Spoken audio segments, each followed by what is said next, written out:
Olá, queridos, a graça e a paz do Senhor Jesus. Então, nosso vídeo de hoje é um pouco diferente. Hoje eu vou estar abrindo meu coração para vocês e contando um pouco da minha história, do meu testemunho, falando do contexto do nosso livro. É muito forte porque é algo que cria uma certa polêmica e mexe também com alguns padrões da nossa sociedade. Mas aquilo que o Senhor colocou no meu coração para passar para você, tenha certeza que será passado com muita excelência, na direção do Espírito Santo. Porque tudo aquilo que nós vamos fazer, nós temos que ter, acima de tudo, a revelação do Espírito Santo, a presença do Espírito Santo. A palavra do Senhor diz: sem mim nada podeis fazer. Então, sem Jesus é impossível fazermos alguma coisa que venha exaltar e glorificar o seu santo nome. E esse é o maior propósito. O tema é bem polêmico, é muito forte, de ex-amante a pastora evangélica. Pois é, né? Isso aí com certeza mexe com a cabeça das pessoas. Muitos não compreendem, porque nós temos aquele paradigma de que Deus só vai levantar, só vai chamar o certinho, o que nunca pecou, o que nunca caiu. Mas nós temos muitos exemplos na palavra onde Deus pegou pessoas as quais a sociedade não dava nada. Nós temos o exemplo de Maria Madalena, nós temos o exemplo de Zaqueu e tantos outros que Deus levantou para que o nome dele fosse glorificado. E eu estou no meio dessas também. Um dia Deus foi lá no muturo, lá no esgoto, como eu costumo dizer, no charco de lodo, e me resgatou. Eu vivia no reino das trevas, mas ele esteve lá com muita compaixão, com muita piedade, com muito amor e com muita misericórdia. E me resgatou, me tirou do reino das trevas para o reino do Filho do seu amor. Tudo que vou contar para você, pelo menos uma boa parte, está no contexto deste livro, o qual eu lancei em setembro do ano passado. 7 anos de vergonha, como superei as feridas por ter sido a outra. É um livro que traz um pouco da minha história, do meu testemunho. Aí você pode estar perguntando, mas a quem interessa uma história tão privada, tão íntima? A quem vai interessar? Antes de eu escrever o livro, o Espírito Santo da Aliança falou comigo. E uma das coisas que ele bradou no meu coração é de que muitas pessoas passam pelo que eu passei. Muitas pessoas estão sofrendo, estão feridas, estão machucadas, estão na caverna, não se perdoam, estão com profundas feridas na alma, porque passaram também por um processo ruim, da maneira como eu passei. Então, através desse testemunho, eu quero estar alcançando o teu coração, e o coração da pessoa que esteja precisando de um socorro, de um refúgio, de uma mão que possa lhe dizer: venha, eu vou lhe ajudar, eu vou lhe ajudar a lhe levantar, eu vou lhe ajudar a você prosseguir. A palavra do Senhor diz lá em Isaías, capítulo 1 de Isaías, no versículo 18, diz assim: vinde então e arguí-me, diz o Senhor, ainda que os vossos pecados sejam como a escarlata, eles se tornarão brancos como a neve, ainda que sejam vermelhos como o carmesim, se tornarão brancos como a lã. Eu louvo a Deus por esse princípio, louvo a Deus por essa palavra, porque nessa revelação nós sentimos o amor de Deus, nós percebemos o quanto Deus é apaixonado por nós. Deus não nos criou para ir para o inferno, Deus não nos criou para viver no pecado, Deus não nos criou para sermos engolidos pelas artimanhas de Satanás. Deus nos criou para a honra e glória sua. Deus nos criou para morarmos com Ele, para vivermos com Ele. Então esta revelação, esse princípio derruba por terra todo e qualquer paradigma de que Deus só chama aquele que está com ou que acha que está completamente certo. Eu quero dizer para você, não importa o que você fez, não importa qual for o seu pecado, não importa onde você caiu, o que importa é que hoje Deus está trazendo mais uma oportunidade para você. Eu tenho 55 anos. Eu nasci praticamente num lar evangélico. Aos 10 meses de idade, a minha mãe se converteu ao evangelho e então ela criou os filhos ali nos caminhos do Senhor, nos ensinando. Era uma vida um pouco, digamos, dificultosa, porque nós morávamos no interior e onde nós morávamos não tinha uma assistência espiritual assídua. O pastor, ele vinha uma vez por mês para entregar a Santa Ceia e eu louvo a Deus pela vida daquele pastor. Foi através dele que a minha mãe se converteu, foi através dele que a minha mãe foi discipulada, foi ensinada e o que ela aprendia, ela passava para os filhos. E ali nós fomos criados. Quando nós crescemos um pouquinho mais, o meu pai nos trouxe para Recife, que é onde eu moro hoje. Nos trouxe para Recife. E aqui em Recife, meu pai tinha outra religião. A minha mãe, batista, e o meu pai estava em outra religião, que era a religião do candomblé. E muitas vezes o meu pai nos levava na sexta-feira para os rituais do candomblé. E no domingo a minha mãe sempre nos levava para a igreja batista. Ou seja, nós fomos criados nessa trincheira da religião. Na sexta, eu, meus irmãos, por muitas e muitas vezes, nós íamos com meu pai para os rituais.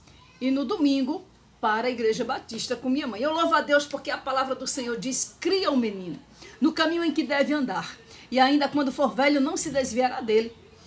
E essa criação da minha mãe, glória a Deus, aleluia, hoje nós somos frutos dessa semente que foi plantada durante a nossa vida. Com o passar do tempo, eu fui crescendo, fui estudando, e aos 20 anos eu me casei. Me casei debaixo de uma desobediência. Eu não obedeci a minha mãe, não obedeci aos conselhos do meu pastor. Eu, com 15 anos de idade, eu já fazia parte de uma igreja onde eu trabalhava em alguns departamentos. Eu fui professora de criança, fui professora de junior. Eu fui líder nos jovens de grupos de louvores. E ali eu tinha uma vida muito intensa na obra do Senhor. Mas quando eu decidi me casar debaixo dessa desobediência, as coisas começaram a mudar. Deixa eu dizer uma coisa para você. Deixa eu abrir um parêntese aqui e dizer uma coisa para você. A Bíblia diz que é melhor obedecer do que sacrificar. A Bíblia diz que entre luz e trevas não haverá nenhuma comunhão. Não haverá comunhão entre o ímpio e o justo. Nunca haverá comunhão quando dois não estiverem caminhando no mesmo caminho. São princípios da palavra de Deus. E hoje uma das coisas que eu mais recebo, ou reclamações, ou conselhos que eu mais recebo, são de pessoas que infringiram esse princípio da palavra de Deus. E acabaram se enveredando também por um relacionamento que não está de acordo com a palavra, que não está em comunhão com a palavra. Então tenha cuidado para não cair nessa rede, nessa armadilha do inimigo. E infelizmente eu não ouvi o meu pastor, que hoje já está na glória. Eu não ouvi a minha mãe, que também hoje já está na glória. E eu caí nessa desobediência e paguei um preço um pouco alto. Eu sempre costumo dizer, a colheita do pecado, a colheita do erro, ela é muito generosa. Se não for a misericórdia de Deus, a gente não suporta. Mas tudo bem, casei e engravidei do meu primeiro filho. Quando engravidei, eu tive um problema seríssimo. Isso está no livro, muita coisa que eu estou lhe contando aqui está no livro. Estou fazendo, lógico, um resumo. Mas eu engravidei do meu filho e eu tive pré-eclâmpsia. Eu passei 40 dias internada. devido à situação, a minha pressão estava muito alta. E desses 40 dias, 8 dias eu fiquei na UTI. E ali eu fiz um voto ao Senhor. Eu tive medo de morrer. E eu disse a Deus que se Ele que eu não morresse naquela hora, se Ele poupasse a minha vida, eu voltaria para os pés do Senhor. Tive meu filho, ele ficou internado um bom tempo, porque ele nasceu fora de época. Graças a Deus, para a glória do Senhor. Hoje é um servo do Senhor Jesus, tem 32 anos, está na igreja, é levita na igreja, mas é um homem lindo, saudável, mas eu passei por esses momentos difíceis. Então, quando eu saí da maternidade, saí com meu filho, tranquilo, saudável, eu também fiquei boa, só que um detalhe, eu esqueci do voto. No próximo ano, isso foi no ano de 88, no ano de 89, eu voltei para a maternidade, desta vez para ter o meu segundo filho, o David Micael. O primeiro é o Boris Mihail e o segundo é o David Micael. E fui ter o David. E depois que eu tive David Micael, eu também passei por outro processo muito ruim. E eu posso dizer que eu passei mais uma vez pelo Vale da Sombra da Morte. E ali, o meu filho, quando eu saí da sala de cirurgia, devido à anestesia, eu tive uma reação alérgica. E eu tive que passar toda a noite num balão de oxigênio, com falta de ar, o rosto inchado, devido àquela reação alérgica. E eu caí de novo na bobagem de fazer outro voto. Ei, deixa eu dizer uma coisa para você, voto é algo muito importante. A palavra do Senhor diz que se você vê que não vai cumprir, então é melhor não votar. Mas aí, eu com medo de morrer, e agora eu ia ter que deixar 2 filhos, né? Já tinha o primeiro que estava com 1 ano e alguns meses, e agora o outro. E aí eu fiz outro voto ao Senhor. Mas Ele poupou minha vida. Eu prometi ao Senhor que voltaria para os caminhos do Senhor. Mas saí da maternidade, fiquei bem, fiquei saudável. Meu filho lindo também saudável, mas eu esqueci do voto. E nós temos essa mania de esquecer aquilo que prometemos ao Senhor. Agora deixa eu te dizer uma coisa. Deus nunca vai esquecer daquilo que Ele prometeu para você. Guarde isso no seu coração. Passou-se o tempo, o casamento acabou porque estava debaixo de uma desobediência, veio a separação, veio o divórcio. Tudo que começa errado vai terminar errado e não tem como.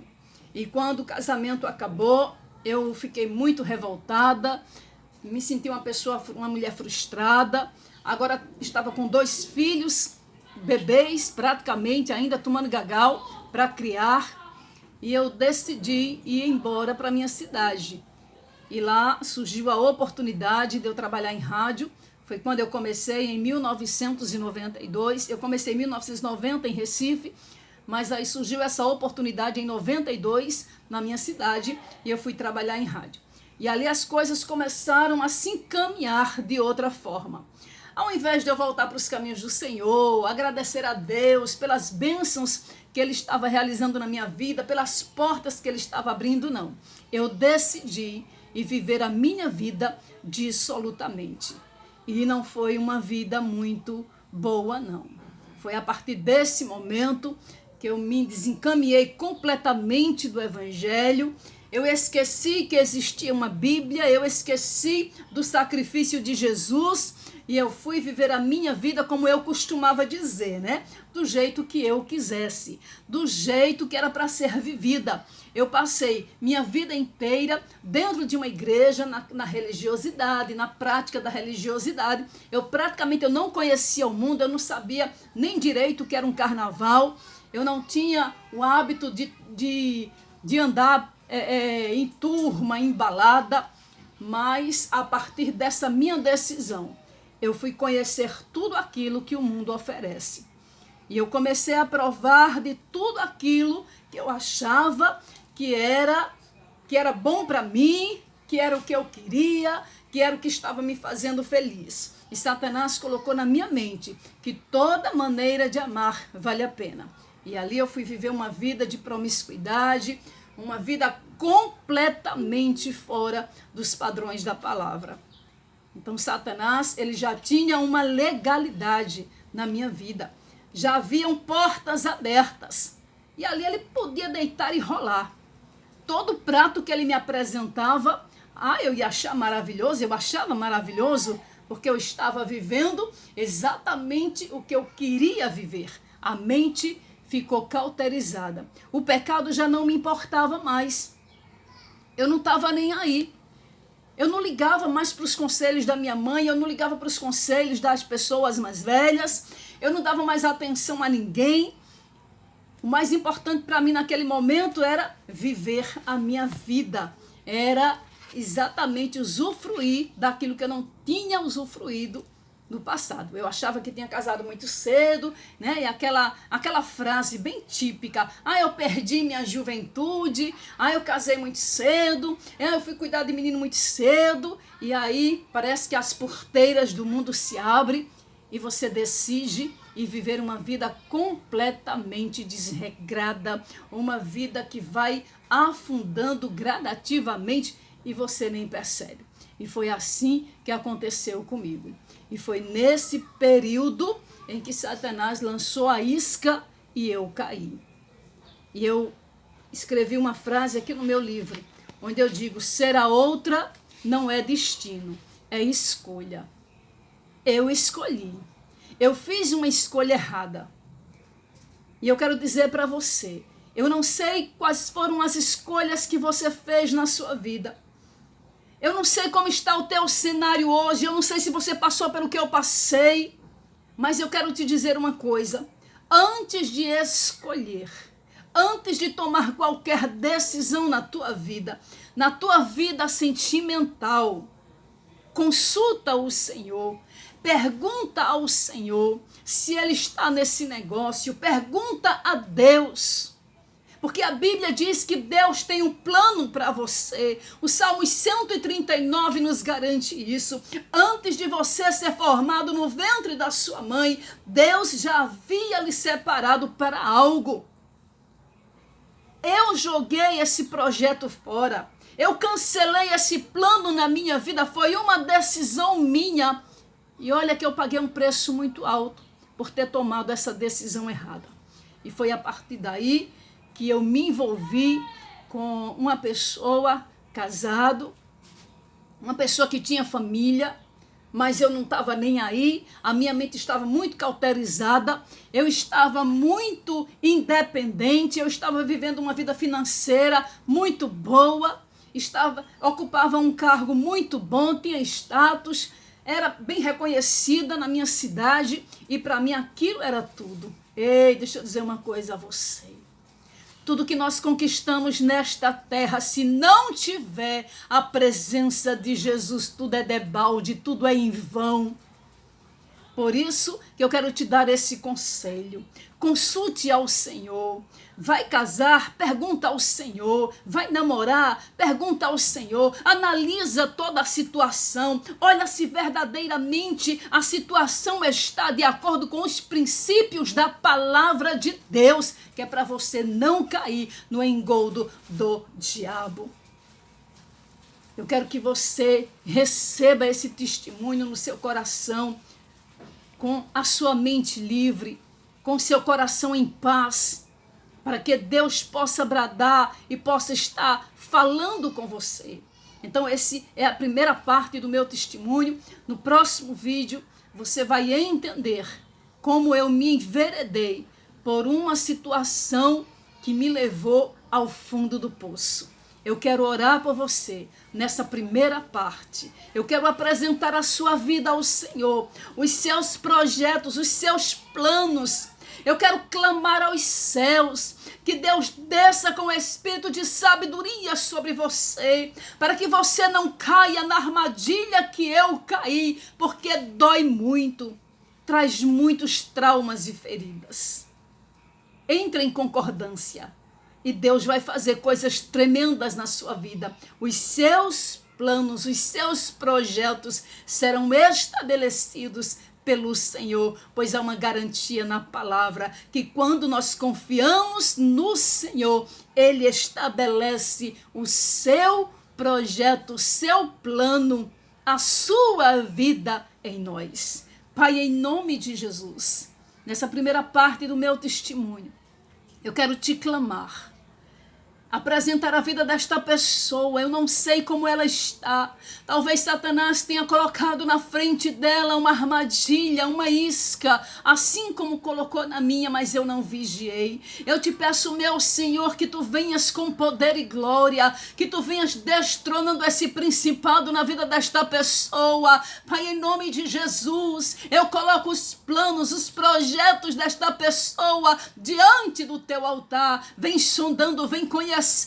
A tua palavra diz que é tu quem sabe o que é melhor para nós. A tua palavra diz que tu tens um pensamento ao respeito desta pessoa, um pensamento de paz, não é um pensamento de morte, não é um pensamento de vingança, não é um pensamento de tristeza, não é um pensamento de opressão, de depressão nem de amargura, mas a tua palavra diz que é um pensamento de paz. Estabelece este pensamento, Pai, na vida desta pessoa. Traga luz ao entendimento, traz o espírito de sabedoria sobre esta pessoa, trazendo clareza, clareando os seus passos, que ela não venha tropeçar com seu pé em pedra. Sustenta ela, Pai, em nome de Jesus, com o teu braço forte. Essa pessoa que está com casamento marcado, essa pessoa que está noivando, essa pessoa que está namorando, meu Deus, tome a direção deste relacionamento. Aquilo que não vem de ti, papai querido, sopra para bem longe, mas aquilo que está no teu coração estabelece e traz a existência.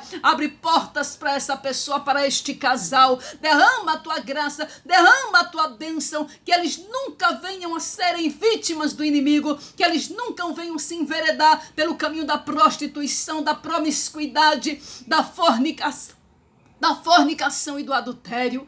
Pai, no nome de Jesus, eu te apresento o coração deste casal, pedindo, meu Senhor, que tu os envolva agora debaixo do teu sangue carmesim e traga proteção. Em concordância com a tua palavra, nós ligamos na terra o que será ligado no céu, debaixo do sangue de Jesus, no poderoso nome de Jesus de Nazaré. Amém e amém. Essa primeira parte você vai encontrar na íntegra aqui no meu livro, 7 anos de vergonha, como superei as feridas por ter sido a outra. E agora você vai para o segundo vídeo, que você vai ver como as coisas se encaminharam. Que Deus te abençoe.